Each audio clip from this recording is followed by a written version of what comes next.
Bonjour.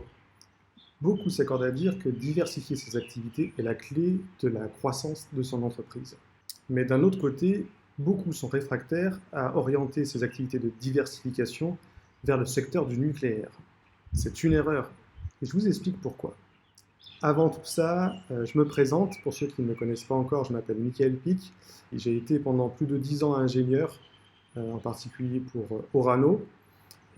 Et j'avais d'ailleurs observé que l'intégration de PME, en particulier, enfin des entreprises en tout cas innovantes, était souvent la clé de la réussite des grands projets dans le secteur du nucléaire.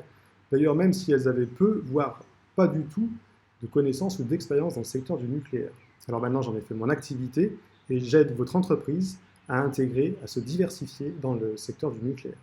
Alors, revenons à la question. Pourquoi est-ce une erreur de la part du gérant d'entreprise réfractaire à l'idée d'orienter sa diversification vers le secteur du nucléaire? Déjà, il faut voir les choses de façon positive. Si vous êtes déjà arrivé à vous poser cette question-là, c'est excellent parce que vous avez compris que la diversification de vos activités est essentielle et la crise actuelle en est la parfaite démonstration. Quant aux doutes, ils sont aussi compréhensibles étant donné le peu d'informations qui sont mises à disposition du grand public en ce qui concerne l'industrie du nucléaire. Parmi les arguments évoqués par mes futurs clients, ils se distinguent par deux catégories principales. La première catégorie, c'est de dire que le nucléaire, c'est dangereux et c'est polluant. Alors, il vaut mieux s'en tenir éloigné. Le deuxième argument, ce sont des gérants d'entreprise qui disent « mais mes collaborateurs ne sont pas formés, n'ont pas de certification qui permettrait de travailler sur de tels domaines de compétences qui sont quand même très spécifiques.